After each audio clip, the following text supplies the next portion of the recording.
அப்பாடா யாரும் இல்ல, நிம்மதியா டிவி பார்க்கலாம், டுட்டா பீம் பார்க்கலாம், டோரா பார்க்கலாம், என்னனாலும் பார்க்கலாம். கேட்கறதுக்கு ஆளே இல்ல, நிம்மதி. ஏடி அவனி அவனி, அம்மா முத்த வாசல் தூக்க சொல்லுது, வந்து டூடு.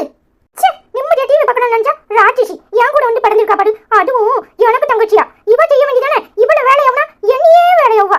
ஏன்டா இப்படி எல்லாரும் என்னை டென்ஷன் படுத்துறாங்களோ? தள்ள வேட வழி தாங்க முடியல. சரி, நிம்மதியா ஒரு நாள் டிவி கூட பார்க்க விட மாட்டேங்கிறாங்க. ஏன் இப்படி இருக்காங்க எல்லாரும்?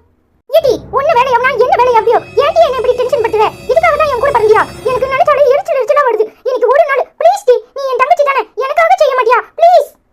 என்ன டி சொல்ற? நான் செய்யணுமா? ஆமாடி ப்ளீஸ் டி, நீ ஒரு நாள் டென்ஷன் படுத்தாத டி, தலையெல்லாம் வலிக்குது. நீ ஒரு நாள் நீ செய்டி. அடப்படி ஓவர் என்ன செஞ்சா? ஏன் வேலை யார் செய்றா? மாடியாடியா வந்து தூக்கட வழிய பாரு.